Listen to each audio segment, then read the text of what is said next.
ಮಂಗಳೂರು ಮಹಾನಗರ ಪಾಲಿಕೆ ಚುನಾವಣಾ ಕಾವು ದಿನದಿಂದ ದಿನಕ್ಕೆ ಏರ್ತಾ ಇದೆ. ಚುನಾವಣೆಗೆ ಇನ್ನೇನು ಕೆಲವೇ ದಿನಗಳು ಬಾಕಿ ಇದೆ ಎನ್ನುವಂತೆ ಅಭ್ಯರ್ಥಿಗಳ ಮನೆ ಪ್ರಚಾರದ ಭರಾಟೆ ಕೂಡ ಜೋರಾಗಿದೆ.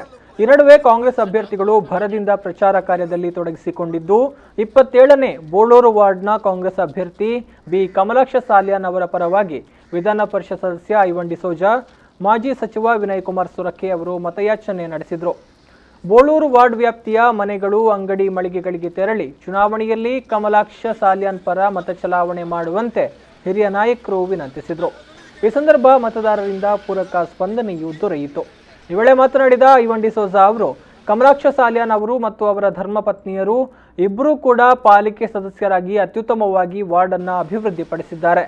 ಸಮಾಜದ ಅಭಿವೃದ್ಧಿಯ ಪರವಾಗಿ ಇರುವವರನ್ನ ಗೆಲ್ಲಿಸೋದು ಜನರ ಕರ್ತವ್ಯ. ಮತ್ತೊಮ್ಮೆ ಗೆದ್ದು ಬಂದಲ್ಲಿ ಅವರಿಗೆ ಮೇಯರ್ ಆಗುವ ಅವಕಾಶವೂ ಇದೆ. ಹೀಗಾಗಿ ಕಮಲಾಕ್ಷ ಸಾಲ್ಯಾನ್ ಅವರನ್ನ ವಾರ್ಡ್ನ ಜನತೆ ಗೆಲ್ಲಿಸ್ತಾರೆ ಎನ್ನುವ ವಿಶ್ವಾಸವಿದೆ ಅಂತ ಹೇಳಿದರು. ನಾನು ಈ ಭಾಗದಲ್ಲಿ ಅನೇಕ ಬಾರಿ ಬಂದಿದ್ದೆ.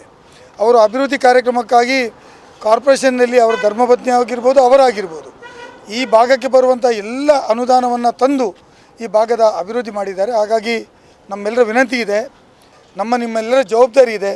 ಯಾರು ಸಮಾಜಕ್ಕೆ ಒಳ್ಳೆಯ ಕೆಲಸ ಮಾಡ್ತಾರೆ, ಯಾರು ಸಮಾಜದ ಪರವಾಗಿರ್ತಾರೆ, ಯಾರು ಜನರ ಪರವಾಗಿರ್ತಾರೆ, ಅಂಥವರಿಗೆ ಈ ಚುನಾವಣೆಯಲ್ಲಿ ಚುನಾಯಿಸಬೇಕು ಹೊರತು ಇದು ಏನು ದೊಡ್ಡ ಭಾಷಣ ಮಾಡ್ತಕ್ಕಂಥ ಚುನಾವಣೆ ಅಲ್ಲ. ನಮ್ಮ ದಿನನಿತ್ಯದ ಕೆಲಸ ಕಾರ್ಯಗಳಿಗೆ ಸ್ಪಂದಿಸುವಂಥ ಕಮಲಾಕ್ಷ ಸಾಲ್ಯಾನ್ ಅವರು ಈ ಚುನಾವಣೆಯಲ್ಲಿ ಗೆದ್ದರೆ ಬಹುಶಃ ನಗರ ಪಾಲಿಕೆ ಮತ್ತೊಮ್ಮೆ ಅಧಿಕಾರಕ್ಕೆ ಬರ್ತದೆ. ಬಂದಾಗ ಅವರು ಮತ್ತೊಮ್ಮೆ ಮೇಯರ್ ಆಗುವಂಥ ಅವಕಾಶಗಳು ಕೂಡ ಅವರಿಗಿದ್ದಾವೆ ಅಂತ ಹೇಳುವುದನ್ನು ಈ ಸಂದರ್ಭದಲ್ಲಿ ಇದೆ.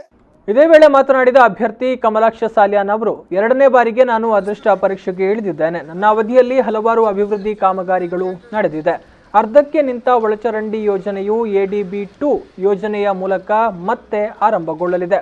ಮುಂದಕ್ಕೂ ಕೂಡ ಅನೇಕ ಅಭಿವೃದ್ಧಿಯ ಯೋಜನೆಗಳಿದ್ದು, ಈ ನಿಟ್ಟಿನಲ್ಲಿ ಮತದಾರರು ತಮ್ಮ ಅಮೂಲ್ಯ ಮತಗಳನ್ನು ನೀಡಿ ನನ್ನನ್ನು ಗೆಲ್ಲಿಸಬೇಕು ಅಂತ ಮನವಿ ಮಾಡಿಕೊಂಡ್ರು.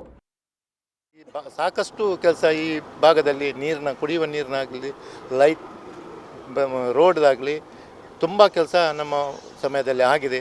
ಅದರಿಂದ ನಮ್ಮ ಬೋಳೂರು 20ನೇ ವಾರ್ಡಿನ ಜನರು ದಯಮಾಡಿ ನನಗೆ ಒಂದು ಮತ ಹಾಕಿ ನನ್ನನ್ನು ಗೆಲ್ಲಿಸಬೇಕಂತ ನಾನು ನಮ್ಮ ಬೋಳೂರು ವಾರ್ಡ್ನ ಜನರ ಹತ್ರ ಮನವಿ ಮಾಡ್ತಾ ಇದ್ದೇನೆ. ದಯಮಾಡಿ ವೋಟ್ ಹಾಕಿ. ಸಂದರ್ಭ ಹಲವಾರು ಕಾಂಗ್ರೆಸ್ ಕಾರ್ಯಕರ್ತರು ಜೊತೆಗಿದ್ರು.